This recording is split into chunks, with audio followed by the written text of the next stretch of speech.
وہ ماتم کا دن تھا۔ گو کہ یونیورسٹی میں سارے کام معمول کے مطابق ہو رہے تھے، مگر در و دیوار پہ چھایا سوگ اور اذیت دل کو کاٹتی تھی۔ سمجھ میں نہیں آتا تھا کہ کیا کریں، کس سے انصاف مانگیں۔ ہٹلر کہتا تھا، میں چاہتا تو تمام یہودیوں کو مار دیتا، مگر میں نے بہت سوں کو چھوڑ دیا تاکہ دنیا جان سکے کہ میں نے ان کے بھائی بندوں کو کیوں مارا تھا۔ اور اس جیسی دوسری بہت سی کہاوتیں اسٹوڈنٹس اپنی اپنی شرٹس پر لکھ کر پہنے گھوم رہے تھے۔ وہ اور حالے بھی سارا دن سناٹے میں ڈوبی راہداریوں میں بے مقصد چلتی رہتی تھیں۔ پاکستان میں اپنے لاؤنج میں بیٹھے، ریموٹ ہاتھ میں پکڑے، ٹی وی پہ فریڈم فلاٹیلا کی خبر سننا اور افسوس کر کے چینل بدل دینا اور بات تھی، مگر ترکی میں رہ کر اس ساری اذیت اور تکلیف کا حصہ بننا دوسری بات تھی۔ وہ اینکر پرسن طلعت حسین کا شو کبھی بھی نہیں دیکھتی تھی، مگر یہ بات کہ وہ بھی ان سینکڑوں لوگوں کے ساتھ قید تھے بہت دل دکھانے والا تھا۔ وہ 6 جہاز تھے، 3 کارگو اور 3 مسافر بردار۔ یہ سب مختلف جگہوں سے آ کر مرمرہ میں ایک مقام پر اکٹھے ہوئے تھے۔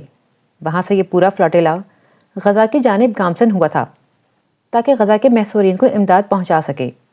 جب فلاٹیلا غزہ کے قریب پہنچا تو اسرائیلی فوج نے جہازوں پر حملہ کر دیا، کتنے ہی لوگ شہید کر دیے اور باقی سب قید۔ دوپہر میں وہ اور حالے باہر سبانجی کے کیفے کے فوارے کے ساتھ کرسیوں پہ بیٹھی چارٹس اور پلے کارڈ بنا رہی تھیں۔ انہوں نے سنا تھا کہ پورا استنبول سڑکوں پر نکل آیا تھا۔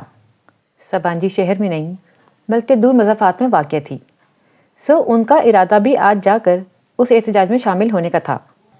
مئی کے آخر کی دھوپ فوارے کے پانی سے ابل رہی تھی۔ وہ کوہنیاں میز پہ ٹکائے، سر جھکائے پوسٹر میں رنگ کر رہی تھی۔ اسکارف کے ایک پلو سے نفاست سے کیا گیا نقاب اس کے چہرے کا حصہ بن گیا تھا۔ صرف بڑی بڑی سیاہ آنکھیں نظر آتیں جو پہلے سے زیادہ سنجیدہ ہو گئی تھیں۔ انسان ایک ہی دریا میں 2 دفعہ نہیں اتر سکتا۔ وہ بھی اب وہ والی حیا سلیمان نہیں رہی تھی جو 4 ماہ قبل ترکی آئی تھی۔ وہ آہستہ آہستہ نامحسوس طریقے سے بدلتی جا رہی تھی۔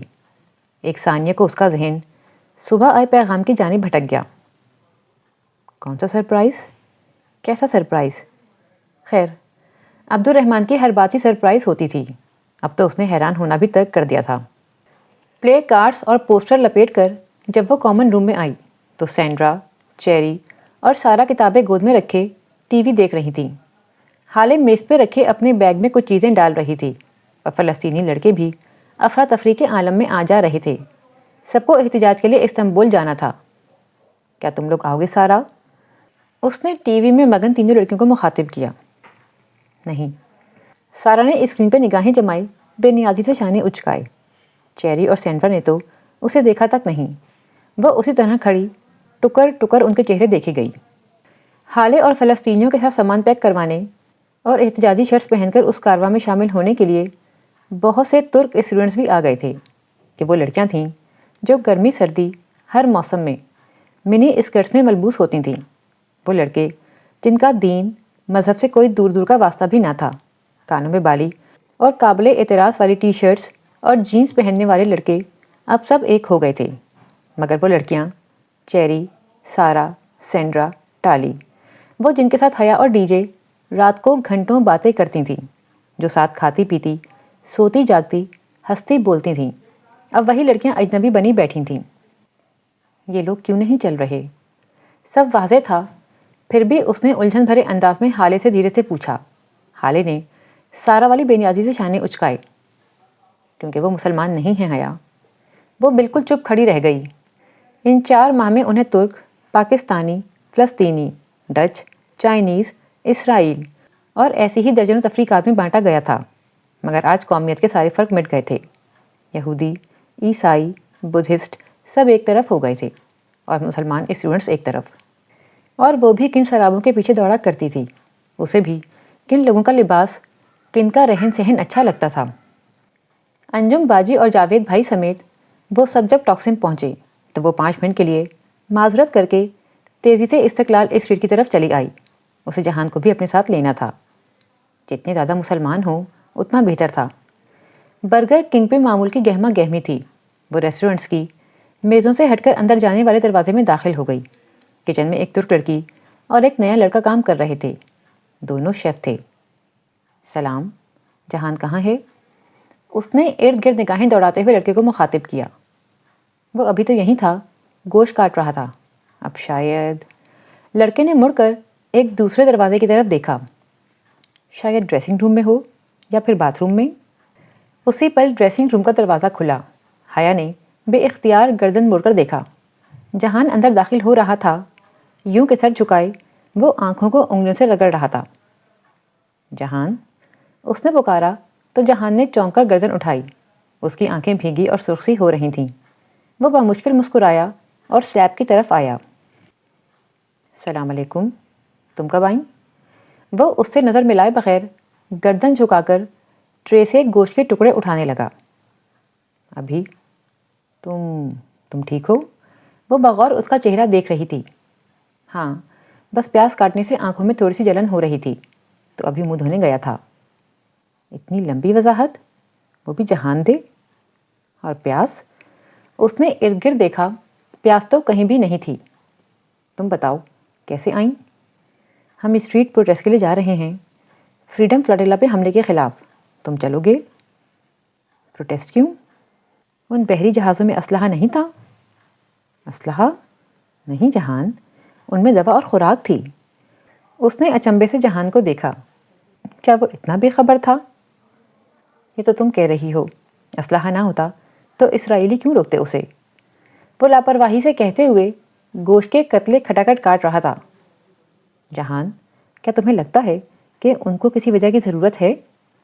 یہ ان کی آپس کی جنگ ہے حیا۔ یہ فلسطینی بھی اتنے سیدھے نہیں ہوتے، یہ جہاد وغیرہ کچھ نہیں ہوتا، سب دہشت گردی کی قسمیں ہیں۔ ہو سکتا ہے کہ فلوٹیلا کو واقعی ناجائز روکا گیا ہو، مگر ہمیں فلسطینیوں سے زیادہ فلسطینی بننے کی ضرورت نہیں ہے۔ یہ ہمارا مسئلہ نہیں ہے۔ جہان، یہ کیسے ہمارا مسئلہ نہیں ہے؟ ہمارے ریجن کو ہماری ضرورت ہے۔ ہمارا ریجن ہمارے پیدا ہونے سے پہلے بھی تھا اور ہمارے مرنے کے بعد بھی رہے گا۔ اسے ہماری قطعاً ضرورت نہیں ہے۔ اور پلیز تم اس محمد بن قاسم ایرا کے رومانس سے نکل آؤ۔ وہ بہت بیزاری سے گردن جھکائے کام کرتے ہوئے کہہ رہا تھا۔ یہ کیسا جہاد ہے کہ بوڑھے ماں باپ کو چھوڑ کر بندوق اٹھائے نکل پڑو؟ جہاد تو وہ ہوتا ہے جو ایک آدمی اپنے گھر والوں کے لیے مشقت کر کے روزی کماتا ہے، جو میں کرتا ہوں، جو اس ریسٹورنٹ میں میرے ورکرز کرتے ہیں۔ جہنم میں گیا تمہارا ریسٹورنٹ۔ بہرحال میں تم سے متفق نہیں ہوں۔ اگر تم غلط ہو کر اتنے پرے اعتماد ہو سکتے ہو تو میں صحیح ہو کر پرے اعتماد کیوں نہ ہوں؟ وہ تلخی سے کہہ کر پلٹ گئی۔ جہان نے ایک نظر اسے جاتے دیکھا، پھر سر جھٹک کر کام کرنے لگا۔ مسلمان اسٹوڈنٹس کا دوسرے ترک باسیوں کے ساتھ اسٹریٹ پروٹیسٹ جاری تھا۔ پلے کارڈز اور بینرز اٹھائے وہ نعرے بلند کرتے آگے بڑھ رہے تھے۔ ایک شخص زور سے پکارتا تھا، ڈاؤن ود، تو باقی لوگ ہم آواز ہو کر اسرائیل چلاتے۔ ہر طرف ڈاؤن ود اسرائیل کے نعروں کی گونج تھی۔ پاکستان میں ایسے مظاہروں میں عموماً مردوں عورتوں کے درمیان تفریق سی ہوتی تھی، مگر ترکی میں دونوں صنف اکٹھے ہی ریلی میں چل رہے تھے۔ یوں بہت بچ بچ کر چلنا پڑتا، لیکن اس کا ذہن ابھی تک جہان میں اٹکا ہوا تھا۔ ہر ایک کے سیاسی تجزیات الگ ہوتے ہیں، سب کو اپنی رائے رکھنے کا حق ہے۔ پھر اسے کیوں بار بار رونا آ رہا تھا، اور وہ کیوں بار بار اپنے آنسو بمشکل روک رہی ہے؟ وہ اسرائیلی ایمبیسی کے قریب بھی نہیں پہنچ سکے۔ معتصم کا وعدہ پورا نہ ہو سکا، مگر ان کا احتجاج شاندار رہا۔ اگلے روز اس کا پیپر تھا۔ وہ بے دلی سے تھوڑا بہت پڑھ کر جلدی سو گئی اور پھر صبح منہ اندھیرے اٹھ کر کتابیں لیے جھیل پر آ گئی۔ ہر سو نیلا اندھیرا چھایا تھا۔ جون شروع ہو چکا تھا، مگر اس وقت بہت ٹھنڈی ہوا چل رہی تھی۔ گرمی صرف دن میں ہوا کرتی تھی۔ وہ پانی میں پاؤں ڈال کر بیٹھ گئی اور گھٹنوں پر کتاب رکھ لی۔ ہوا کے باعث شال سر سے پھسل کر گردن کی پشت پر جا ٹھہری۔ دور دور تک کوئی نہ تھا، وہ وہاں اکیلی تھی۔ رونا تو اسے رات سے ہی آ رہا تھا، مگر اب اس میں شدت آ گئی تھی۔ وہ سر چکائے بے آواز آنسو بہاتی رہی۔ گھر، اماں، ابا، روہیل سب بہت یاد آ رہے تھے۔ دفتن اس کا فون بجا۔ اس نے گھاس پہ رکھا موبائل اٹھایا۔ جہان کالنگ؟ اس وقت؟ وہ حیران ہوئی۔ جہان، کیا ہوا؟ وہ زکام زدہ آواز میں ذرا پریشانی سے بولی۔ تم جاگ رہی ہو؟ آج تمہارا پیپر ہے نا؟ ہاں، میں جھیل پہ ہوں۔ تم کہاں ہو؟ ایک کام سے قریب میں آیا تھا، بس تم رکو، میں آ رہا ہوں۔ حیا نے موبائل بند کیا اور ہتھیلی کی پشت سے آنسو رگڑے۔ اس نے اپنی پوری زندگی میں اتنا غیر متوقع رویہ رکھنے والا شخص نہیں دیکھا تھا۔ ہیلو، چند ہی منٹ بعد وہ اس کے ساتھ آ بیٹھا تھا۔ اس نے دھیرے سے سر اٹھا کر اسے دیکھا۔ جینس اور چاکلیٹ کلر ٹی شرٹ میں وہ بہت تر و تازہ لگ رہا تھا۔ تم اتنی صبح کیسے؟ یہاں مجھے قریب میں پہنچنا تھا 7 بجے تک۔ سوچا جلدی آ جاؤں تاکہ پہلے تم سے مل لوں۔ مجھے لگا تم کل مجھ سے ذرا ناراض ہو گئی تھیں۔ وہ اسی کے انداز میں اکڑوں بیٹھا اب جھیل کے پانی کو دیکھتے ہوئے کہہ رہا تھا۔ وہ بھی پانی ہی کو دیکھ رہی تھی۔ نہیں، ایسی تو کوئی بات نہیں۔ چند لمحے خاموشی کی نظر ہو گئے۔ حیا، ایک بات کہوں؟ کبھی بھی اپنے قرابت داروں سے ان کے پولیٹیکل ویوز کے باعث ناراض نہیں ہوتے۔ وہ بہت نرمی سے دھیرے سے انداز میں سمجھا رہا تھا۔ وہ گردن موڑ کر اسے دیکھے گئی۔ اسے کچھ یاد آیا تھا۔ ہر شخص کے رویے کی کوئی نہ کوئی وجہ ضرور ہوتی ہے۔ میں نے تمہیں کہا تھا نا کہ جب تک آپ کسی دوسرے کی جگہ پہ کھڑے ہو کر نہیں دیکھتے آپ کی سمجھ میں پوری بات نہیں آ سکتی۔ ہر کہانی کی ایک دوسری سائڈ ضرور ہوتی ہے۔ اس نے چہرہ موڑ کر حیا کو دیکھا۔ اب بتاؤ کیوں رو رہی تھیں؟ وہ فوراً نگاہ چرا کر پانی کو دیکھنے لگی۔ بس گھر یاد آ رہا تھا۔ صبر کر لو۔ انسان کو ہمیشہ اتنی ہی تکلیف ملتی ہے جتنی وہ سہ سکے، اور اگر وہ نہ سہنا چاہے پھر آخر کیوں انسان کو سہنا پڑتا ہے سب کچھ؟ زندگی آسان کیوں نہیں ہوتی جہان؟ اس کی آنکھیں پھر سے بھیگ گئیں۔ وہ ابھی تک پانی کو دیکھ رہی تھی جو چمک رہا تھا، جیسے نیلے آسمان پہ چاندی کے تھال کی طرح کے چاند سے قطرہ قطرہ چاندی پگھل کر جھیل کی سطح پر گر رہی تھی۔ ابھی تمہاری اسٹوڈنٹ لائف ہے، اسے جتنا انجوائے کر سکتی ہو کرو، کیونکہ اس کے بعد زندگی اپنا نقاب اتار پھینکتی ہے اور چیزیں بہت مشکل ہو جاتی ہیں۔ میرے ساتھ بھی تمہاری زندگی مشکل ہو جائے گی۔ تم کرو گی مجھ سے شادی؟ لمحے بھر کو چاندی کی تہ جھیل کی سطح سے پھیل کر سارے سبزہ پر چڑھتی گئی۔ وہ ہر شے کو چاندی بنا گئی۔ وہ دونوں بھی چاندی کے مجسمے بنے رہ گئے، چمکتے ہوئے سلور مجسمے۔ ہماری شادی ہو نہیں چکی؟ وہ تو ہمارے بڑوں نے کی تھی، اب فیصلہ ہمارے ہاتھ میں ہے۔ تم مجھے جانتی ہو، میں کوئی ہر وقت ہنستا مسکراتا آدمی نہیں ہوں۔ میں جانتا ہوں میں بعض دفعہ بہت سخت ہو جاتا ہوں اور تب تمہیں میں بہت برا لگتا ہوں، مجھے پتا ہے، مگر میں ایسا ہی ہوں۔ کیا تم میرے ساتھ ساری زندگی رہ لو گی؟ وہ بہت سنجیدگی سے پوچھ رہا تھا۔ حیا نے دھیرے سے شانے اچکائے۔ استنبول میں ہر حالات میں رہنے کو تیار ہوں میں۔ اللہ نہ کرے جو ہم یہاں رہیں۔ وہ ایک دم بالکل غیر ارادی طور پر چونک کر بولا۔ چاندی کے دوسرے مجسمے نے حیرت سے اسے دیکھا۔ کیوں؟ یوں ہی کہہ رہا تھا۔ پہلے مجسمے نے گردن موڑ لی۔ تمہیں پھپھو نے کب بتایا کہ ہم؟ وہ بات ادھوری چھوڑ گئی۔ وہ کیوں بتاتی؟ میں اس وقت 8 سال کا تھا، اور 8 سال کے بچے کا حافظہ اچھا خاصا ہوتا ہے۔ مجھے ہمیشہ سے پتا تھا۔ میں سمجھی تھی کہ تمہیں نہیں پتا۔ بے اختیار اس نے زبان دانتوں تلے دبائی۔ زبان بھی چاندی بن چکی تھی۔ تمہیں کیا لگتا ہے میں ہر کسی سے معذرت کرنے آ جاتا ہوں یا ہر لڑکی کو ڈنر پہ لے جاتا ہوں؟ وہ ذرا خفگی سے اس معذرت کا حوالہ دینے لگا جب اس نے اس کا جنجر بریڈ ہاؤس توڑا تھا۔ تم میری بیوی ہو اور میرے لیے بہت خاص ہو۔ بس میرے کچھ مسئلے ہیں، وہ ٹھیک ہو جائیں تو ہم اپنی زندگی شروع کریں گے۔ چاندی کی تہ اب سبزہ زار کے دھانوں سے پھیلتی ڈوم بلاکس پہ چھاتی جا رہی تھی۔ پوری دنیا، زمین، آسمان، سب چاندی بنتا جا رہا تھا۔ حیا، ہمارے بہت مسئلے رہے ہیں، مگر میری ماں، ہم انہیں ٹھیک کر لیں گے۔ وہ زخمی انداز سے مسکرایا۔ ہم ہمیشہ سے ساتھ مل کر اپنے مسئلے ٹھیک کرتے آئے ہیں۔ ہم نے بہت اذیتیں کاٹی ہیں، بہت دکھ اٹھائے ہیں، مگر میری ماں بہت مضبوط عورت ہے، بہت نڈر، بہت بہادر۔ انہوں نے ساری زندگی بوتیکس کے لیے کپڑے سی کر مجھے کسی قابل بنایا ہے۔ وہ اب بھی یہ کام کرتی ہیں، مگر انہوں نے تمہیں نہیں بتایا ہوگا۔ وہ اپنے مسئلے کسی سے بیان نہیں کرتی۔ میں چاہتا ہوں کہ تم بھی اتنی ہی مضبوط اور بہادر بن جاؤ۔ وجیح مجسمہ اٹھ کھڑا ہوا تو چاندی کا خول چٹخا۔ سبزہ زار پہ چڑھے ورق میں دراڑیں پڑ گئیں۔ میں چلتا ہوں، تم اچھا سا ایگزام دو، اور اگر لندن چلنے کا موڈ ہو تو بتانا۔ ایک دھیمی مسکراہٹ کے ساتھ کہتا وہ جانے کے لیے مڑ گیا۔ وہ بھیگی آنکھوں اور نیم مسکان سے اسے جاتے دیکھتی رہی۔ چاندی کے ٹکڑے ٹوٹ ٹوٹ کر جھیل کے پانی میں گم ہو رہے تھے۔ چاند اب سرخ نارنجی روشنی کے نقطوں میں ڈر کر بالوں کی اوٹ میں تیرنے لگا تھا۔ فسوں ختم ہو چکا تھا، حقیقی زندگی کا آغاز ہو چکا تھا۔ 6 جون کو جب تک اسرائیل نے سارے قیدی رہا کر دیے، تب تک سبانجی اور استنبول میں غم و غصے کی فضا چھائی رہی۔ قیدیوں کی رہائی کے لیے مظاہرے، طیب اردوغان کے سخت بیانات اور فلسطینی اسٹوڈنٹس کا تناؤ، اور بھی بہت کچھ ہوا جو ہماری کہانی کے دائرہ کار سے باہر ہے۔ بہرحال ماوی مرمرا اور فریڈم فلوٹیلا کی پریشانی ختم ہوئی تو سب ایگزام کی طرف متوجہ ہو گئے۔ وہ امتحان بھی اسی لمبے اسکرٹ، فل سلیو بلاؤز اور اسکارف سے کیے گئے نقاب میں دیتی گئی، اور اب اسے اپنے چہرے کی عادت ہوتی جا رہی تھی۔ کندھے پہ بیگ لٹکائے اور سینے سے فائل لگا کر بازو لپیٹے، وہ سر اٹھا کر بہت اعتماد سے جب سبانجی کی راہداری میں چلتی تو اسے ٹالی اور اس کی دوستوں کی آوازوں کی پرواہ نہ ہوتی۔ ٹالی ابھی بھی اسے استہزائیہ انداز میں عرب بیکی کہتی تھی۔ عرب باجی، یہ اردو والا باجی ہی تھا کہ ترکوں کا سی جیم کی آواز سے بڑھا جاتا تھا۔ البتہ ٹالی اور فلسطینی لڑکوں کے درمیان فریڈم فلوٹیلا کی کھینچی گئی لکیر ہنوز قائم تھی، گو کہ ڈی جے اپنی دلی خواہش کی تکمیل دیکھنے کے لیے زندہ نہیں تھی۔ 9 جون کو امتحان ختم ہوئے تو الوداعی دعوتوں کا آغاز ہوا۔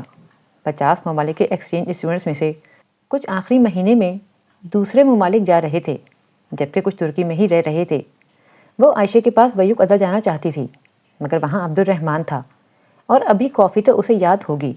وہ بدلہ بھی لے گا، مگر اسے پرواہ نہیں تھی۔ بس چند دن ہیں، پھر وہ پاکستان چلی جائے گی، تو نہ وہاں عبد الرحمن ہوگا، نہ آوازیں کسنے والی ٹالی۔ وہاں اس کے حجاب کی عزت ہوگی۔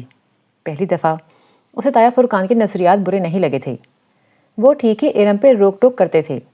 ابا اور تایا کتنے خوش ہوں گے اس کے حجاب پہ، مگر نہیں، اسے ان کی خوشی سے فرق نہیں پڑنا چاہیے۔ وہ کسی کی ستائش کے لیے تو یہ سب نہیں کر رہی۔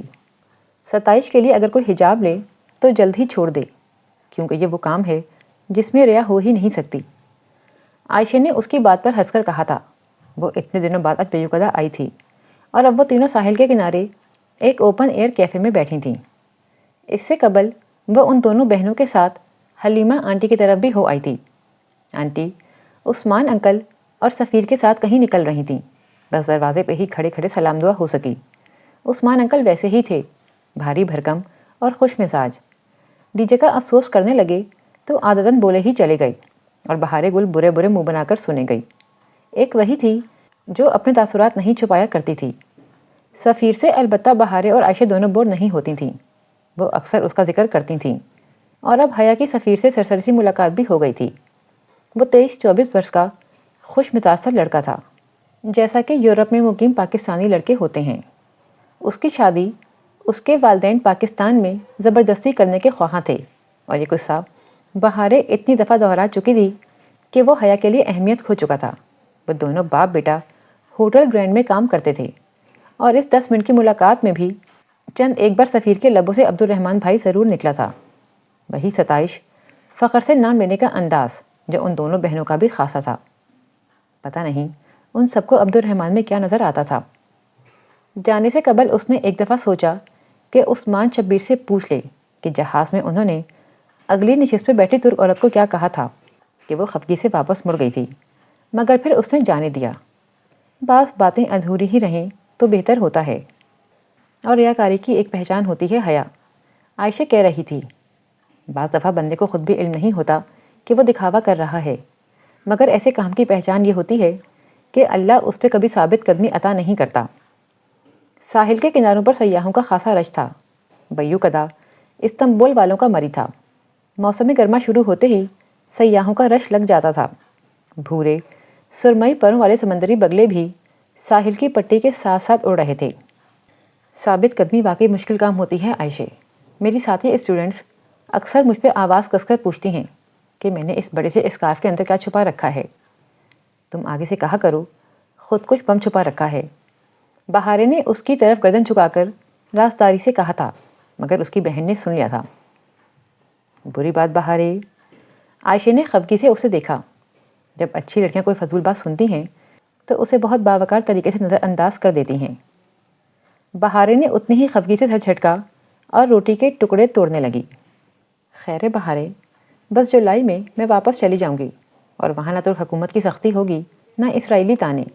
میں ادھر پوری آزادی کے ساتھ حجاب لے سکوں گی۔ ضرور، مگر خندق کی جنگ میں ایک بنو کا ریزہ مل ہی جاتا ہے حیا۔ مطلب؟ اس نے ناسمجھی سے ابرو اٹھائی۔ جواباً عائشہ اپنے خاص انداز میں مسکرائی، جیسے اس کے پاس دکھانے کے لیے کوئی خاص جواہر ہو۔ تم نے کبھی سوچا ہے حیا کہ آیت حجاب سورہ احزاب میں ہی کیوں آئی ہے؟ اس نے جواب دینے کے بجائے ایک نیا سوال کیا۔ اس نے ذہن پر زور دیا، پھر نفی میں سر ہلا دیا۔ شاید اس لیے کہ یہ حکم غزوہ احزاب کے قریب ہی اترا تھا۔ یہ تو سب کو نظر آتا ہے حیا، میں تمہیں وہ سمجھاؤں جو سب کو نظر نہیں آتا؟ یقین کرو، یہ گتھی تمہارے پزل باکسی پہیلیوں سے زیادہ دلچسپ ثابت ہوگی۔ حیا لاشعوری طور پر کرسی پہ ذرا آگے ہوئی۔ بہاریں برے برے منہ بناتی روٹی کے ٹکڑے اچھال رہی تھی۔ وہ بول نہیں سکتی تھی کہ عائشہ سن لیتی، اور سب کے سامنے وہ ہمیشہ عائشہ کی وفادار رہتی تھی، لیکن اس نے ایک قدیم لوک کہانی میں پڑھا تھا کہ مرمرا کے بگلے انکہی باتیں بھی سن لیتے ہیں، سو اس نے دل ہی دل میں ان پھڑ پھڑاتے بگلوں کو مخاطب کیا تھا۔ عبد الرحمن ٹھیک کہتا ہے، میری بہن کو لیکچر دینے کے علاوہ کچھ نہیں آتا۔ کیا تم نے سنا میں نے کیا کہا؟ اللہ چاہتا تو کسی اور سورہ میں یہ حکم نازل کر دیتا، یا اس سورہ احزاب کا نام کچھ اور رکھ دیتا، مگر یہی نام کیوں؟ ایک چھوٹے بگلے نے فضا میں ہی بہارے کا پھینکا ٹکڑا اچکا اور پھڑپھڑاتے ہوئے اڑ گیا۔ بہارے نے گردن اٹھا کر اسے اوپر اڑتے دیکھا۔ کیا اس نے سنا تھا جو وہ اس سے کہہ رہی تھی؟ تمہیں پتہ ہے، احزاب کہتے ہیں گروہوں کو، اور غزوہ احزاب دراصل غزوہ خندق کا دوسرا نام ہے۔ مجھے معلوم ہے کہ تم یہ سارا واقعہ جانتی ہو کہ کس طرح مسلمانوں نے خندق کھودی، مگر پھر بھی میں تمہیں یہ دوبارہ سنانا چاہتی ہوں۔ میری بہن حیا کو بور کر رہی ہے۔ اگر عبد الرحمن ادھر ہوتا تو یہی کہتا۔ کیا تم نے اب سنا؟ مگر بگلے بس روٹی چونچوں میں دبا کر اڑ جاتے۔ تمہیں پتہ ہے، مدینہ میں یہود کے ساتھ مومنین کا معاہدہ تھا کہ مدینہ پر حملہ ہوا تو مل کر دفاع کریں گے، مگر یہود تو پھر یہود ہوتے ہیں۔ بنو قریظہ یہود کے گروہ نے اہل مکہ سمیت کئی گروہوں کو جا جا کر اکسایا کہ مدینہ پر حملہ کر دیں، وہ ان کے ساتھ ہیں۔ یوں جب سارے گروہوں نے لشکر کی صورت مدینے کے باہر پڑاؤ ڈال دیا تو بنو قریظہ آپ کا اعتماد توڑ کر گروہوں کے ساتھ جا ملا۔ عائشہ سانس لینے کو رکی۔ بہاریں بگلوں کو بھول کر روٹی توڑنا چھوڑ کر عائشہ کو دیکھ رہی تھی۔ تب مسلمانوں نے اپنے دشمن کے گروہوں کے درمیان ایک بہت لمبی، بہت گہری خندق کھودی تھی۔ سردی اور بھوک کی تکلیف واحد تکلیف نہیں تھی، اصل اذیت کسی حلیف کے دھوکہ دینے کی ہوتی ہے۔ باہر والے تو دشمن ہوتے ہیں، مگر جب کوئی اپنا بیج جنگ میں چھوڑ کر چلا جائے وہ بہت تکلیف دہ ہوتا ہے۔ اسی لیے جب یہ گروہ محاصرے سے تنگ آ کر ایک عرصے بعد واپس چلے گئے اور بنو قریظہ خوف کے مارے اپنے قلعوں میں چھپ گئے تو ان کو سزا یہ ملی کہ بنو قریظہ کے ایک ایک مرد کو چن چن کر مارا گیا کہ یہ اللہ کا حکم تھا۔ جانتی ہو میں نے تمہیں اتنی لمبی کہانی کیوں سنائی؟ کیوں؟ حیا کے بجائے بہارے کے لبوں سے پھسلا۔ وہ اب ساری خفگی بھلائے عائشہ کی طرف پوری گھومی بیٹھی تھی۔ کیونکہ حجاب پہننا جنگ خندق کو دعوت دینا ہے۔ گروہوں کی جنگ میں حجابی لڑکی کو دل پہ پتھر باندھ کر اپنے گر خندق کھودنی پڑتی ہے، اتنی گہری کہ کوئی پاٹنے کی جرات نہ کر سکے، اور پھر اسے اس خندق کے پار محصور رہنا پڑتا ہے۔ اس جنگ میں اصل دشمن اہل مکہ نہیں ہوتے، بلکہ اصل تکلیف بنو قریظہ سے ملتی ہے۔ یہ جنگ ہوتی ہی بنو قریظہ سے ہے، اور خندق کی جنگ کبھی بھی بنو قریظہ کے بغیر وجود میں نہیں آتی۔ عائشہ خاموش ہوئی تو کوئی سحر سا ٹوٹا۔ حیا نے سمجھ کر سر ہلایا۔ قرآن کی پہیلی زیادہ دلچسپ ہوتی ہیں۔ تم صحیح کہہ رہی ہو، مگر شکر ہے میری فیملی حجاب کی بہت بڑی حامی ہے۔ میرا ان سے ساری زندگی نقطہ اختلافی یہ رہا ہے۔ ہو سکتا ہے تمہاری اس جنگ میں کوئی بنو قریظہ نہ ہو، اور اللہ کرے ایسا ہی ہو۔ عائشہ نے مسکرا کر دعا دی تھی۔ مگر عائشہ، بہاریں کچھ کہتے کہتے الجھ کر رک گئی۔ ان دونوں نے سوالیہ نگاہوں سے اسے دیکھا۔ وہ قدرے مبہم سے تاثرات کے ساتھ کچھ سوچ رہی تھی۔ کیا ہوا بہاریں؟ کچھ نہیں۔ بہاریں سنبھل کر مسکرائی۔ اسے حیا کے سامنے عائشہ کا ہمیشہ وفادار رہنا تھا، لیکن بعد میں تنہائی میں وہ اسے بتائے گی کہ اس نے ابھی پوری پہیلی حل نہیں کی۔ وہ احزاب کی پزل میں کچھ مس کر گئی تھی۔ وہ اصل نتیجہ نہیں جان سکی تھی، اور وہ تو کتنے سامنے کی بات تھی۔ بہاریں نے ذرا سا غور کیا تو اس کی سمجھ میں آ گیا۔ اس نے دل ہی دل میں وہ بات بگلوں سے دہرائی۔ کیا تم نے سنا؟ قریب ہی ساحل پہ پھدکتے بگلے نے ریت میں کچھ ڈھونڈنے کے لیے گردن جھکائی تھی۔ کیا یہ اسبات کا اشارہ تھا؟ بہار گل سمجھ نہیں سکی تھی۔ امتحانات کا موسم ختم ہوا تو الوداعی دعوتوں کا سلسلہ شروع ہو گیا۔ اسٹوڈنٹس نے اب آخری مہینے کی سیاحت کے لیے روانہ ہونا تھا۔ سو سبانجی میں ایک دفعہ پھر سے وہی ماحول چھا گیا جو اسپرنگ بریک سے پہلے چھایا تھا۔ روانگی کی تیاریاں، پیکنگ، آخری شاپنگز، نقشے، گائیڈ بکس، صرف وہی تھی جس نے ابھی کوئی حتمی فیصلہ نہیں کیا تھا۔ اس رات ان کے ڈوم میں پوٹلک ڈنر تھا۔ سب ایکسچینج اسٹوڈنٹس اپنے ممالک کی ڈشز تیار کر کے لا رہے تھے۔ دیسی کھانوں میں بریانی کے علاوہ اسے صرف چکن کڑھائی بنانی آتی تھی، سو انجم باجی کے اپارٹمنٹ میں ان کے ساتھ مل کر ہی اس نے وہی بنائی۔ نمک مرچ البتہ ذرا تیز ہو گیا تھا۔ چلو خیر ہے، کم بنی ہے تو کم ہی کھائیں گے سب۔ انجم باجی نے اسے تسلی دی۔ ابھی وہ دونوں ان کے کمرے میں بڑے آئینے کے سامنے کھڑی تیار ہو رہی تھیں۔ حیا اپنا سیاہ اسکارف تھوڑی تلے پن اپ کر رہی تھی، جبکہ انجم باجی آئی شیڈ لگا رہی تھیں۔ انہوں نے سلک کا نارمل سا جوڑا پہن رکھا تھا۔ جوڑا اچھا تھا مگر قمیص کافی چھوٹی اور شلوار کھلی تھی۔ یا تو انجم باجی ذرا آؤٹ ڈیٹڈ تھیں یا انڈیا میں ابھی تک پٹیالہ شلوار اور چھوٹی قمیص کا فیشن چل رہا تھا۔ پاکستان سے تو عرصہ ہوا غائب ہو چکا تھا، اس نے سوچا، مگر کہا نہیں۔ تم آج تو نقاب مت کرو، آج تو پارٹی ہے۔ اسے نقاب اڑستے دیکھ کر انجم باجی ذرا بے چینی سے بولی تھی۔ وہ ذرا چونکی، پھر دھیرے سے مسکرائی۔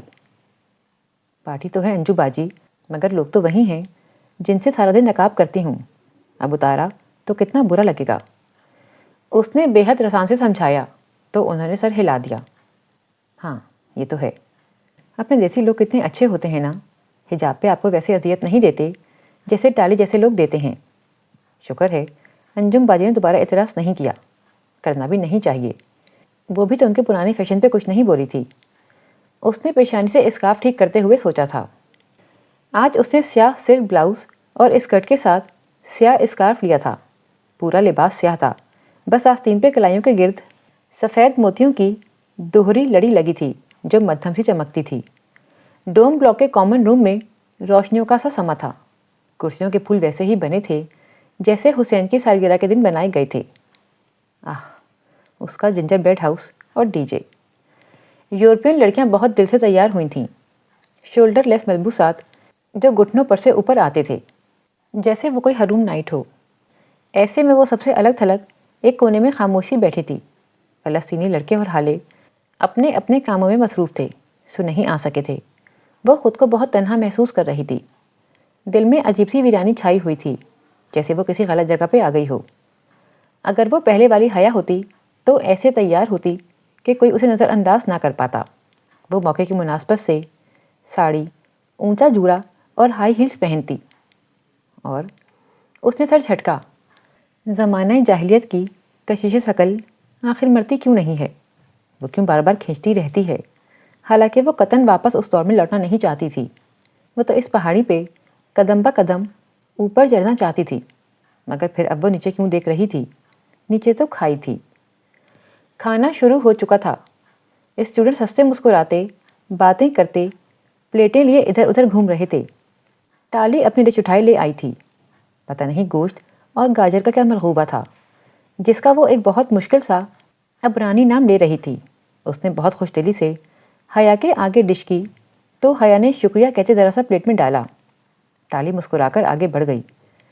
حیا نے تمام سوچوں کو ذہن سے جھٹکتے کانٹے میں گوشت کا ٹکڑا پھنسایا، پھر ایک دم ٹھہر گئی۔ وہ تو نقاب میں بیٹھی تھی، نقاب کے ساتھ وہ کیسے کھا سکتی تھی؟ اسے کیوں بھول گیا تھا کہ وہ نقاب کے ساتھ کھا نہیں سکتی؟ اس نے بے بسی سے ارد گرد دیکھا، کوئی اس کی طرف متوجہ نہیں تھا، مگر وہاں بہت سے لڑکے تھے۔ وہ نقاب نہیں اتار سکتی تھی، کم از کم ٹالی کے اس مرغوبے کے لیے تو نہیں۔ اس نے بے دلی سے کانٹا پلیٹ میں گرا دیا۔ دل کی ویرانی بڑھ گئی تھی۔ اتنے سارے ایک جیسے لوگوں میں ایک ہی مختلف سی لڑکی پتہ نہیں کہاں سے آ گئی تھی۔ وہ ان سب میں بالکل مس فٹ تھی، اجنبی، ایلین، کسی اور دنیا سے تعلق رکھنے والی۔ یہ اس کی دنیا نہیں تھی۔ آگے پاکستان میں بھی تو دعوتیں اور تقریبات ہوں گی، وہ تو ادھر بھی مس فٹ لگے گی۔ یوں اس لبادے میں خود کو لپیٹے، الگ تھلگ، خاموش سی، لوگ تو اسے پاگل کہیں گے، اسے اجنبی کہیں گے۔ اسے لوگوں کی باتوں سے فرق نہیں پڑتا تھا، مگر خود اس کا سارا منظر بہت اجنبی اجنبی سا لگ رہا تھا۔ وہ جیسے انگریزی میں کہتے ہیں آڈ ون آؤٹ، وہ وہی بن چکی تھی۔ گھٹن بڑھ گئی تھی۔ اسے لگا اگر وہ کچھ دیر مزید بیٹھی تو رو دے گی۔ اسے یہاں سے کہیں بہت دور چلے جانا چاہیے، کسی جنگل میں جہاں وہ اجنبی نہ ہو۔ وہ تیزی سے اٹھی اور دروازے کی طرف بڑھی۔ راستے میں ٹالی 2 لڑکیوں کے ساتھ کھڑی ہنس ہنس کر باتیں کر رہی تھی۔ اسے آتے دیکھ کر وہ شرارت سے مسکرائی۔ حیا، تم نے اپنے اسکارف میں کیا چھپا رکھا ہے؟ ڈور نوب گھماتے ہوئے حیا نے پلٹ کر دیکھا اور سنجیدگی سے بولی، خودکش بم۔ کیا دکھاؤں؟ اس نے سوالیہ ابرو اٹھائی۔ ٹالی کی مسکراہٹ غائب ہو گئی۔ وہ اس کے سنبھلنے کا انتظار کیے بغیر باہر نکل آئی۔ اپنے ڈوم میں آ کر اس نے زور سے دروازہ بند کیا اور پھر دروازے سے کمر ٹکائے آنکھیں بند کیے تیز تیز سانس لینے لگی۔ چند ثانیے بعد اس نے آنکھیں کھولیں۔ کمرہ خالی تھا۔ چاروں ڈبل اسٹوری بنکس نفاست سے بنے پڑے تھے۔ وہ اسی طرح دروازے سے لگی زمین پہ بیٹھتی گئی، اسکارف کی پن نوچ کر اتاری اور اسے اپنی میز کی طرف اچھال دیا۔ وہ کرسی پہ جا گرا۔ ایک پلو لٹکتا ہوا زمین کو چھونے لگا۔ وہ اسے اٹھانے کے لیے نہیں اٹھی، بس نم آنکھوں سے اسے دیکھے گئی۔ وہ تو کبھی محفلوں کی جان ہوتی تھی، اتنی سحر انگیز کہ اسے کوئی نظر انداز نہیں کر سکتا تھا۔ پھر اب وہ کیسے ایک دم سے اجنبی بن گئی تھی۔ بیپ کی آواز کے ساتھ پاکٹ میں رکھا فون بجا۔ اس نے فون نکال کر ڈبڈبائی آنکھوں سے دیکھا۔ میجر احمد کا میسج آیا تھا۔ کیسی ہیں آپ؟ بس 3 الفاظ۔ شاید اس کے دل نے اسے بتا دیا تھا کہ وہ بہت ٹوٹی ہوئی، بکھری ہوئی سی ہے۔ اس وقت کوئی جی پی ایس ٹریکنگ نہیں تھی۔ وہ وجدان کا تعلق تھا، خیال کا رشتہ۔ وہ جواباً ٹائپ کرنے لگی، مجھے جنت کے ان پتوں نے دنیا والوں کے لیے اجنبی بنا دیا ہے میجر احمد۔ پیغام چلا گیا۔ آنسو اسی طرح اس کے چہرے پہ لڑکتے رہے۔ اسے پرانی زندگی یاد نہیں آ رہی تھی، اسے نئی زندگی مشکل لگ رہی تھی۔ احزاب کی جنگ کی یہ خندق تو بہت گہری، بہت تاریک تھی۔ اس میں تو دم گھٹتا تھا۔ وہ کیسے اس پہ قائم رہ پائے گی؟ احمد کا جواب آیا تو اسکرین جگمگا اٹھی۔ اس نے پیغام کھولا۔ اللہ کے رسول نے فرمایا تھا، اسلام شروع میں اجنبی تھا، عنقریب یہ پھر اجنبی ہو جائے گا۔ اور سلام ہو ان اجنبیوں پہ۔ اسکرین پہ ٹپ ٹپ اس کے آنسو گرنے لگے۔ اللہ! اس نے بے اختیار دونوں ہاتھوں میں سر گرا لیا۔ وہ کیوں نہیں سمجھ سکی کہ یہی اجنبی پن تو اسلام تھا۔ ایسی ہی تو ہوتی ہیں اچھی لڑکیاں، عام لڑکیوں سے منفرد، الگ اور مختلف۔ وہ دنیا میں گم، بے فکری سے کہکہے لگاتی، کپڑوں، جوتوں اور ڈراموں میں مگن لڑکیوں جیسی نہیں ہوتیں۔ اجنبیت ہی ان کی شناخت ہوتی ہے۔ وہ ساحل کی کیچڑ پہ چمکنے والا الگ سا موتی ہوتی ہیں، اجنبی موتی۔ وہ دھیرے سے مسکرائی اور ہتھیلی کی پشت سے آنسو رگڑے۔ وہ ایک مضبوط لڑکی ہے، اسے اتنی جلدی ہار نہیں ماننی۔ وہ اس اجنبی طریقے سے اس دنیا میں سر اٹھا کر سب کے درمیان جیے گی، اور وہ دنیا والوں کو یہ کر کے دکھائے گی۔ آئندہ وہ کوئی پارٹی چھوڑ کر نہیں آئے گی۔ وہ پورے اعتماد سے ان میں بیٹھے گی۔ وہ اٹھی اور اپنا اسکارف اٹھایا، پھر فون پہ عائشہ کا نمبر ملانے لگی۔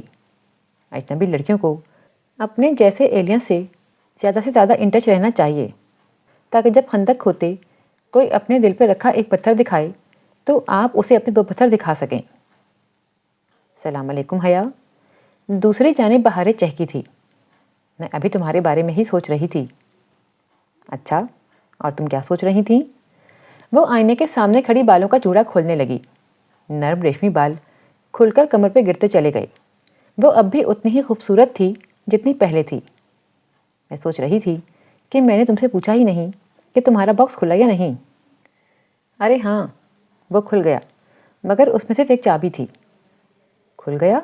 تم نے پہلی بوجھ لی؟ بہاریں ایک دم سے بہت پرجوش ہو گئی۔ ہاں، میں نے بوجھ لی۔ تو اس باکس کی کیا تھی؟ کون سا لفظ تھا؟ بہاریں کو بہت بے چینی تھی۔ اس نے بھی حیا کے باکس پہ زور آزمائی کی تھی، مگر سب اس کے اوپر سے گزر گیا تھا۔ اس کی ٹاکسم ہے، اس نے مسکراتے ہوئے بتایا۔ عائشہ اور بہاریں باکس کے کوڈ کو عموماً کی کہا کرتی تھیں، مکفل باکس کی چابی۔ بالوں میں برش چلاتی وہ ایک دم بالکل ٹھہر گئی۔ اس کے ذہن میں روشنی کا کوندا سا لپکا تھا۔ کی؟ اس نے بے یقینی سے دہرایا۔ بہاریں، میں تمہیں بعد میں کال کرتی ہوں، ابھی مجھے کچھ کام آن پڑا ہے۔ اس نے جلدی سے فون بند کیا اور اپنے دراز سے پزل باکس نکالا. بہت تیزی سے اس نے سلائڈز اوپر نیچے کیں. ٹاکسم کا لفظ سامنے آیا تو مکفل باکس کھل پڑا. مکفل باکس کی کنجی ٹاکسم تھی. اندر رکھے کاغذ پر لکھی تحریر واضح تھی. چابی کے نیچے 2 فل اسٹاپس. چابی؟ وہ خدایا، اسے پہلے کیوں سمجھ میں نہیں آیا تھا. پنکی نے کہا تھا توڑ کر کھولنے پہ یہ کسی کام کا نہیں رہے گا. اس نے وہ تحریر توڑ کر کھولنے والے کے لیے لکھی تھی تاکہ وہ سمجھے کہ چابی سے مراد وہ لوہے کی چابی ہے، جبکہ پہلی بوجھ کر کھولنے والے کو علم ہوگا کہ چابی سے مراد ٹاکسم ہے. ٹاکسم کے نیچے 2 فل اسٹاپ لگانے سے کیا بنتا تھا؟ وہ سوچنا چاہتی تھی مگر لڑکیاں واپس آ گئیں تو اس کی یکسوئی متاثر ہونے لگی. اس نے باکس لیا، اسکارف لپیٹا اور اسٹڈی روم میں آ گئی. وہاں ان کے ڈوم بلاک کی 2 ترک اسٹوڈنٹس بیٹھی پڑھ رہی تھیں. وہ بھی ایک کرسی پر آ بیٹھی اور ایک کاغذ پر لکھا ٹاکسم. پھر اس کے نیچے کئی جگہوں پہ نقطے لگا کر دیکھے مگر کچھ نہیں بن رہا تھا. انگریزی حروف میں لکھا تب بھی کچھ نہیں بنا. سنو، اس نے ان دونوں لڑکیوں کو مخاطب کیا. وہ دونوں سر اٹھا کر اسے دیکھنے لگیں. ٹاکسم کے نیچے ٹاکسم اسکوائر کے نیچے اگر ہم فل اسٹاپ لگائیں تو ہمیں کیا ملے گا؟ ایک لڑکی الجھ کر اسے دیکھنے لگی جبکہ دوسری نے بہت بے نیازی سے شانے اچکائے. لگانے سے اگر تمہارا مطلب ٹریول کرنا ہے تو پھر سسلی. کیا؟ حیا کو سمجھ نہیں آیا. ٹاکسم کے نیچے اگر تم میٹرو لائن پہ 2 پورے اسٹاپ ٹریول کرو تو سسلی کا اسٹاپ آئے گا نا؟ وہ بالکل سناٹے میں رہ گئی. اوہو، وہ ٹاکسم لفظ کی بات کر رہی ہے، اصلی والے اسکوائر کی نہیں. دوسری لڑکی نے اپنی ساتھی کو ٹوکا تھا. جواباً اس لڑکی نے سوالیہ نگاہوں سے حیا کو دیکھا. وہ بددقت مسکرائی. نہیں، میں اصلی والے ٹاکسم اسکوائر کی ہی بات کر رہی تھی. وہ کرسی پہ واپس گھوم گئی اور وہ تحریر پڑھی. چابی تلے 2 فل اسٹاپس. یعنی ٹاکسم کے نیچے 2 فل اسٹاپ سے مراد نقطے نہیں بلکہ میٹرو کے اسٹاپ تھے، اور لوہے کی چابی تلے وہ نقطے اس نے توڑ کر کھولنے والے کے لیے بطور دھوکے لگائے تھے. سسلی، اس نے زیر لب دہرایا. سسلی میں اس کی امانت تھی، ڈالی کی امانت جسے میجر احمد نے چھپایا تھا. اب اسے کل صبح ٹاکسم کے نیچے پورے 2 اسٹاپس تک سفر کرنا تھا. میجر احمد کا پزل آہستہ آہستہ کھلتا جا رہا تھا. وہ صبح بہت سنہری، نرم گرم سی طلوع ہوئی تھی. وہ ٹاکسم جانے کے لیے آئینے کے سامنے کھڑی گیلے بال ڈرائر سے سکھا رہی تھی. وہ کبھی بھی نم بالوں کو اسکارف میں نہیں باندھتی تھی. اسکارف پہننے کا یہ مطلب نہیں ہوتا کہ گندا میلا رہ جائے. وہ اب بھی اپنے بالوں کی خوبصورتی کا اتنا ہی خیال رکھتی تھی جتنا کہ پہلے. جب تک بال خشک ہوئے حالے ایک پیکٹ اٹھائے اندر چلی آئی. فلسطینی اسٹوڈنٹ صبح سویرے قطر جانے کے لیے نکل گئے تھے. وہ مجھے کہ تمہارا گفٹ دے گئے تھے، تب تم سو رہی تھیں. انہوں نے سب کو گفٹ دیے ہیں. اچھا، دکھاؤ. وہ برش رکھ کر بہت اشتیاق سے پیکٹ کھولنے لگی. اندر اس کے تحفے پہ ایک سادہ موٹے کارڈ پہ لکھا تھا. لطیف نے بتایا تھا کہ کل ہماری پاکستانی ایکسچینج اسٹوڈنٹ اپنے نقاب کی وجہ سے کھانا نہیں کھا سکی تھیں، اس لیے ہم یہ لے آئے. اس میں آپ کو کبھی بھوکا نہیں رہنا پڑے گا. من جانے فلسطینی ایکسچینج اسٹوڈنٹس. اس کے نیچے ایک سیاہ سلک کا لبادہ رکھا تھا. اس نے وہ اٹھایا تو وہ نرم ریشمی سا کپڑا انگلیوں سے پھسلنے لگا. سیاہ لمبا عبایا جو ہریر کا بنا تھا. وہ عام ریشم نہیں تھا بلکہ ذرا مختلف تھا. اس میں بہت ہلکی سی چمک تھی جتنی چائنا سلک کے دوپٹے میں ہوتی ہے. آستین پہ کلائیوں کے گرد موٹے موٹے سبز پتھر لگے تھے. کسی لیس کی طرح وہ بادام کے سائز کے تھے اور بالکل زمرد کی طرح لگے تھے. سوائے سبز اسٹونز کی لیس کے سارا عبایا سادہ تھا. اس کی اسٹول البتہ ریشم کے بجائے کسی نرم کپڑے کی تھی اور ساتھ میں ایک علیحدہ نقاب بھی تھا. اسے کارڈ پہ لکھی تحریر کا مطلب سمجھ میں آ گیا. اس علیحدہ نقاب کو جس میں آنکھوں کا خلا بنا تھا پیشانی پر رکھ کر سر کے پیچھے پن اپ کرنا تھا. یوں نقاب کی سائڈ کھلی ہوتی اور وہ اس سے کھا سکتی. یہ تو بہت مہنگا لگ رہا ہے. تمہیں پتہ ہے یہ انہوں نے ضرور جواہر سے لیا ہوگا. وہاں ایک شاپ سے سعودیہ کے امپورٹڈ عبایا ملتے ہیں. یہ وہی ہے اور تمہارے پاکستانی روبوں میں یہ 10-15 ہزار سے کم کا نہیں ہوگا. حالے 27 سے اس خوبصورت عبایا کو دیکھتے ہوئے کہہ رہی تھی. اور ان کی خاص بات یہ ہے کہ ان میں گرمی نہیں لگتی. پتہ نہیں کیا میکینزم ہے، مگر اس کو تم گرم سے گرم ماحول میں ہی پہنو تو تمہیں گھٹن یا گرمی نہیں لگے گی۔ واقعی وہ بہت متاثر سی عبایا کو الٹ پلٹ کر دیکھ رہی تھی۔ وہ اتنا خوبصورت اور باوقار تھا کہ نگاہ نہیں ٹکتی تھی۔ اس نے اپنے لباس پہ ہی اس کو پہنا اور آئینے کے سامنے کھڑی ہو کر بٹن بند کرنے لگی۔ عبایا اس کے قدموں تک گرتا تھا، جیسے کسی رائل پرنس کا ریشمی لبادہ ہو۔ ایک بہت شاہانہ سی جھلک تھی اس میں۔ بہت خوبصورت لگ رہا ہے۔ کہیں جا رہی ہو تم؟ حالے کو کچھ یاد آیا۔ اگر مارکیٹ جا رہی ہو تو مجھے کچھ منگوانا تھا۔ وہ جلدی سے ایک کاغذ پہ کچھ چیزیں لکھنے لگی۔ ہاں ٹھیک ہے، لے آؤں گی، اس نے عبایا کی اسٹول چہرے کے گرد لپیٹتے ہوئے کہا۔ بس مجھے سسلی سے ایک امانت اٹھانی ہے، زیادہ دیر نہیں لگے گی۔ حالے نے جو میز پہ کاغذ رکھے لکھ رہی تھی نہ سمجھی سے سر اٹھایا۔ امانت؟ کیا کسی نے تمہارے لیے رکھوائی ہے؟ یہی سمجھ لو، اس نے ذرا سے شانے اچکائے۔ چابی ہے تمہارے پاس؟ حالے نے عادتاً پوچھا۔ وہ ہمیشہ باہر جانے سے قبل پوچھ لیا کرتی تھی کہ کون سی شے رکھی اور کون سی نہیں، مگر وہ ٹھٹک کر رک گئی۔ کس چیز کی چابی؟ امانت کی چابی، اس کے بغیر تو نہیں کھلے گی نا؟ حالے، اس نے بے یقینی سے اسے دیکھا۔ تم امانت کسے کہتی ہو؟ امانت لاکرز کو؟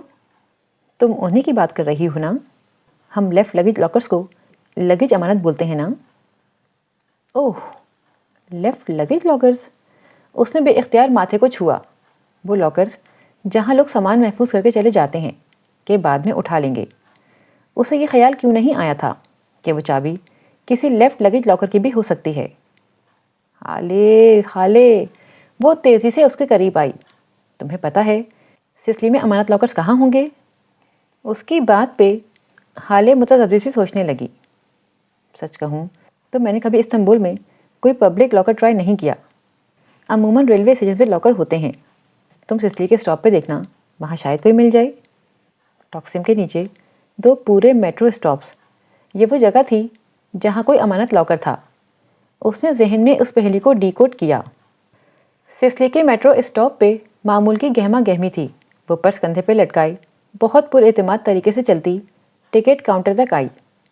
السلام علیکم، مجھے کچھ سامان ڈمپ کرنا ہے، لگیج امانت کس طرف ہے؟ اس نے سرسری سے انداز میں لاکرز کا پوچھا، اس لیے کہ وہ مشتبہ نہ لگے۔ اس نے یہ نہ بتانا ہی بہتر سمجھا کہ کسی نے اس کے لیے امانت رکھوائی ہے۔ میڈم، یہاں اس اسٹاپ پہ تو کوئی لاکر نہیں ہے۔ کیا مطلب؟ یہاں کوئی لاکر نہیں ہے؟ اس نے اچنبے سے ارد گرد نگاہ دوڑائی۔ جب سے میں یہاں کام کر رہا ہوں تب سے تو اس اسٹاپ پہ کوئی لاکر نہیں ہے، شاید پہلے ہوتے ہوں۔ 9/11 کے بعد یورپ کے بہت سے ریلوے اسٹیشن سے لاکرز ختم کر دیے گئے تھے، معمر ترک کلک نے تفصیلاً بتایا۔ اچھا، اس کا دل مایوسی میں ڈوب گیا۔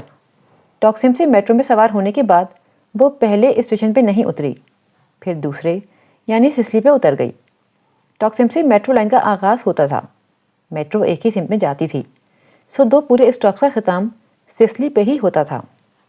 آپ کو سامان رکھوانا ہے تو میرے پاس رکھوا دیں، پھر بعد میں لے لیجیے گا۔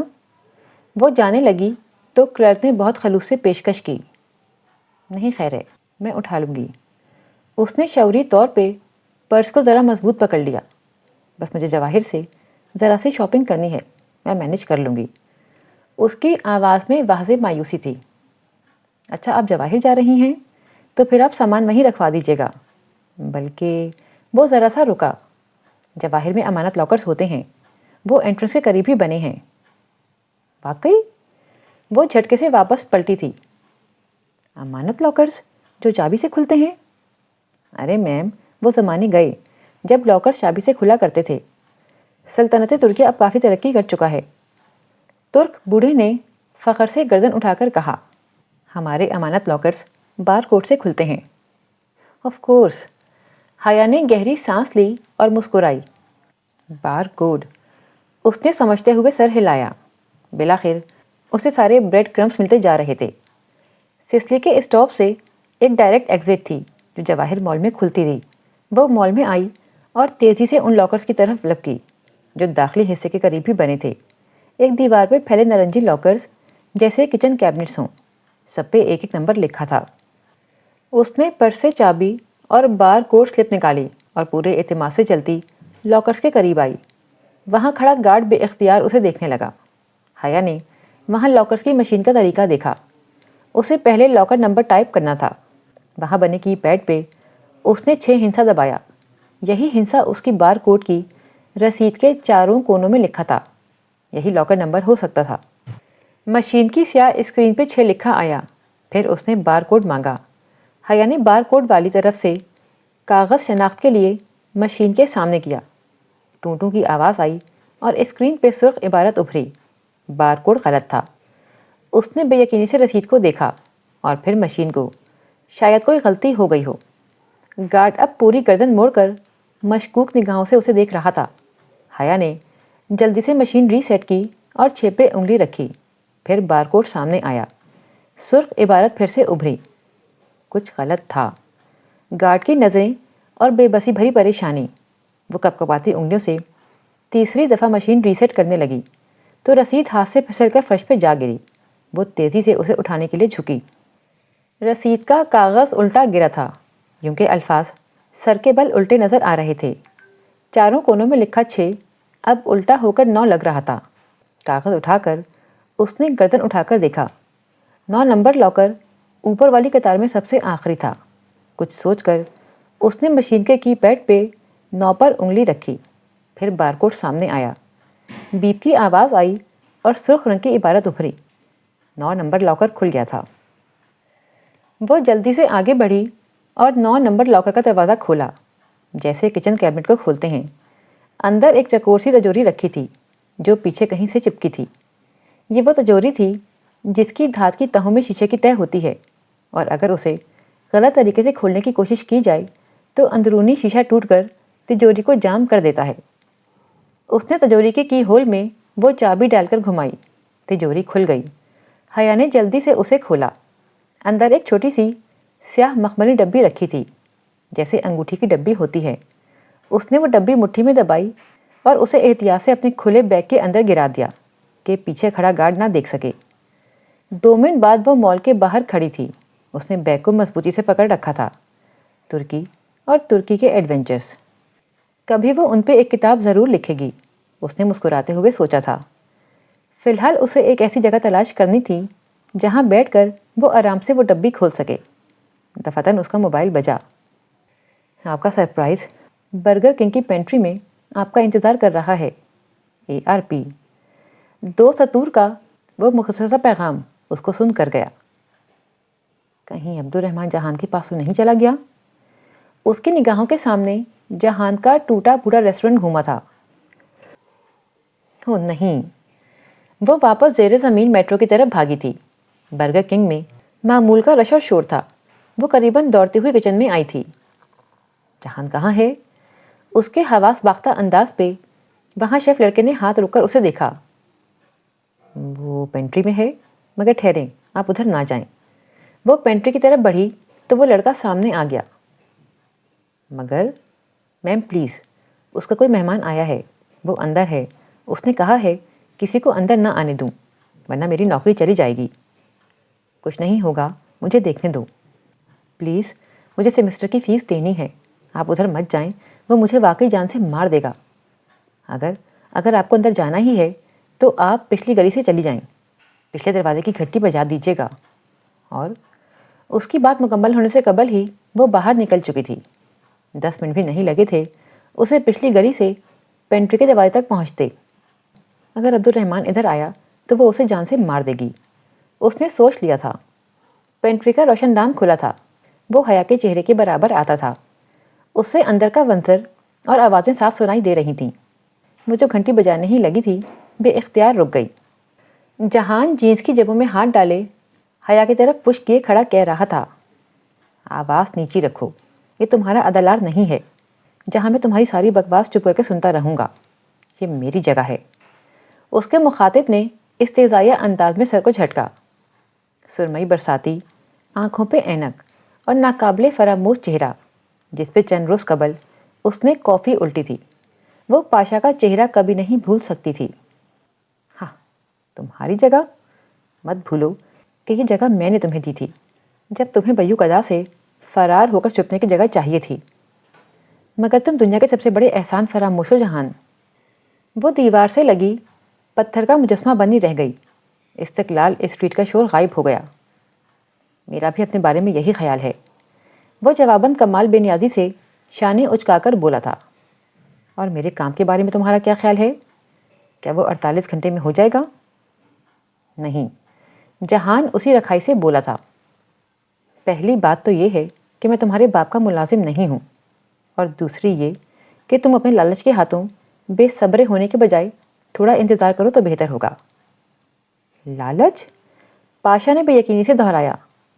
میرا سب کچھ داؤ پہ لگا ہے اور تم کہتے ہو کہ میں لالچی ہوں؟ جہان نے لاپرواہی سے شانے اچکائے۔ تمہارے اپنے جرائم کی سزا ہے، میرا کیا قصور؟ اور تمہیں تمہارے جرائم کی سزا کب ملے گی جہان سکندر؟ وہ لب بھیجے اتنی سختی سے بول رہا تھا کہ جبڑے کی رگیں تن گئی تھیں۔ یاد رکھنا، جس دن میں نے زبان کھولی اس دن تم سیدھے پھانسی چڑھو گے۔ جہان بے اختیار ہنس پڑا۔ اور تمہیں لگتا ہے کہ میں پھانسی چڑھ کر تمہیں ادلال میں عیش کرنے کے لیے چھوڑ دوں گا؟ ایسی فیری ٹیل تم ہی گھڑ سکتے ہو پاشا بے۔ بے ترک میں صاحب یا مسٹر کے لیے استعمال ہوتا تھا۔ پاشا بہت تعصب سے اسے دیکھ رہا تھا۔ تم ایک دفعہ پہلے بھی مجھے دھوکہ دے چکے ہو، میں اس دفعہ تمہارا اعتبار نہیں کروں گا۔ تو نہ کرو۔ اس نے بے نیازی سے کندھوں کو جنبش دی۔ جہنم میں جاؤ میری طرف سے۔ پاشا چند لمحے بہت ضبط یہ اسے دیکھتا رہا، پھر کچھ کہنے کے لیے لب کھولے ہی تھے کہ نگاہ روشن دان سے جھانکتے چہرے پہ پڑی۔ سیاہ لبادے میں سے صرف اس کی بڑی بڑی آنکھیں نظر آ رہی تھیں، جن میں سارے زمانے کی بے یقینی تھی۔ وہ دھیرے سے مسکرایا۔ تمہاری بیوی باہر کھڑی ہے جہان، اسے اندر نہیں بلاؤ گے؟ وہ جو چہرے پہ ڈھیروں بیزاری لیے کھڑا تھا، کرنٹ کھا کر پلٹا۔ حیا اسی طرح ساکے سی روشن دان کے پار کھڑی تھی۔ کیا؟ جہان نے بے یقینی سے دہرایا۔ اسے شاید لگ رہا تھا کہ اس نے غلط سنا ہے۔ پاشا زیر لب مسکرایا۔ تمہاری بیوی سبانجی یونیورسٹی کی ایکسچینج اسٹوڈنٹ۔ روم نمبر ہی بتاؤں؟ حیران مت ہو جہان، تم نے پاشا بے کو انڈر ایسٹیمیٹ کیا ہے۔ میں تمہاری بیوی کو اچھی طرح جانتا ہوں، بلکہ کچھ دن پہلے ہی ہماری ملاقات ہوئی ہے۔ کیوں مادام، میں ٹھیک کہہ رہا ہوں نا؟ اس نے آگے بڑھ کر پینٹری کا دروازہ کھولا اور اسے جیسے اندر آنے کا راستہ دیا۔ ملاقات؟ جہان کے چہرے کا رنگ اڑ چکا تھا۔ اس نے شجر نگاہوں سے حیا کو دیکھا۔ وہ اتنی ہی بے یقینی سے اسے دیکھ رہی تھی۔ بے یقینی، بے اعتباری، فریب، جھوٹ۔ حیا، یہ تم اس کو جانتی ہو؟ وہ متحیر سے تھا، جیسے اسے یقین ہی نہ آیا ہو کہ وہ اس سب سے بے خبر تھا۔ یہ سچ کہہ رہا ہے؟ اس نے بامشکل اسبات میں گردن ہلائی۔ وہ انہی بے اعتبار نگاہوں سے پلک جھپکے بنا جہان کو دیکھ رہی تھی۔ وہ کون تھا وہ نہیں جانتی تھی۔ اب بتاؤ جہان، میرا کام 48 گھنٹوں میں ہو جائے گا یا نہیں؟ وہ مسکرا کر پوچھ رہا تھا۔ جہان نے اسے دیکھا، پھر اس کی پیشانی کی رگیں تن گئیں۔ وہ آگے بڑھا اور اپنے ساتھی کو گریبان سے پکڑ لیا۔ میری بات کان کھول کر سن لو، میں تمہارا کام کر دوں گا 48 گھنٹوں سے پہلے، لیکن اگر تم نے میری بیوی کو آنکھ اٹھا کر بھی دیکھا تو استنبول کے کتوں کو کھانے کے لیے بھی تمہاری لاش نہیں ملے گی۔ ایک جھٹکے سے اس نے پاشا کا گریبان چھوڑا۔ اس کی آنکھوں میں وہ خون اترا تھا کہ حیا 2 قدم پیچھے ہٹی۔ اس نے واضح طور پر محسوس کیا کہ پاشا کی مسکراہٹ سمٹ گئی تھی۔ مجھے تمہاری بیوی سے کوئی مسئلہ نہیں ہے، نہ میں نے پہلے اسے کچھ کہا ہے نہ اب کہوں گا۔ مجھے صرف اپنے کام سے غرض ہے۔ ہو جائے گا، ناؤ گیٹ لاسٹ۔ وہ بہت سب سے بولا تھا۔ پاشا نے اپنی برساتی کا کالر ٹھیک کیا اور پھر بنا کسی کو دیکھے باہر نکل گیا۔ حیا ابھی تک بغیر پلک جھپکے جہان کو دیکھتی دروازے میں کھڑی تھی۔ تم اسے کیسے جانتی ہو میں سمجھ نہیں پا رہا۔ وہ اس کے قریب آیا تو وہ بے اختیار 2 قدم مزید پیچھے ہٹ گئی۔ وہ رک گیا۔ میں نہیں جانتا کہ تم نے کیا سنا، مگر تم نے ادھوری باتیں سنی ہیں۔ میرا اس آدمی سے کوئی تعلق نہیں ہے حیا۔ تمہیں مجھ پہ اعتبار ہے نا؟ میری بات سنو۔ وہ بے بسی سے کچھ کہنا چاہ رہا تھا، مگر اب بہت دیر ہو چکی تھی۔ اسے اب جہان سکندر کی کسی بات کا کوئی اعتبار نہیں رہا تھا۔ وہ ایک دم مڑی اور اسکوائر کی جانب واپس بھاگی۔ وہ اسے پکار رہا تھا، پریشانی سے، بے بسی سے، مگر وہ کچھ بھی سنے بغیر دوڑتی جا رہی تھی۔ میری لینڈ لیڈی نے خوب ہنگامہ کیا. میں آج کل اسے چھپتا پھر رہا ہوں. یہاں کوئی عبد الرحمن پاشا نہیں ہے. یوں ہی کسی نے اپنے بارے میں افواہیں پھیلائی ہوں گی. جھوٹ جھوٹ تھا. سب فریب تھا. آنسو اس کی آنکھوں سے گرتے حجاب کو بھگو رہے تھے. ایک لمحہ بس، ایک لمحہ لگتا ہے اعتبار ٹوٹنے میں، اور سب ختم ہو جاتا ہے. وہ اسے مسلسل فون کر رہا تھا مگر وہ نہیں سن رہی تھی. سبانجی واپس پہنچنے تک وہ فیصلہ کر چکی تھی. اسے معلوم تھا کہ اسے جہان کی بات سن لینی چاہیے. ایک دفعہ اسے وضاحت کا موقع دینا چاہیے، مگر وہ خوف بے اعتباری کے دکھ سے بڑا تھا جو اسے اپنی لپیٹ میں لے چکا تھا. پاشا نے اسے مہرے کے طور پہ استعمال کیا، ایک بلیک میلنگ ہتھیار کے طور پہ. یہ سب جم کے دنیا کے ساتھی تھے، کرمنلز. اسے ان کے درمیان نہیں رہنا تھا. اب اس نے فیصلہ کر لیا تھا. پہلی دفعہ اسے استنبول سے بہت ڈر لگا تھا. اسے جلد از جلد واپس پاکستان پہنچنا تھا. اس کا گھر دنیا میں ان کی واحد محفوظ پناہ گاہ تھی.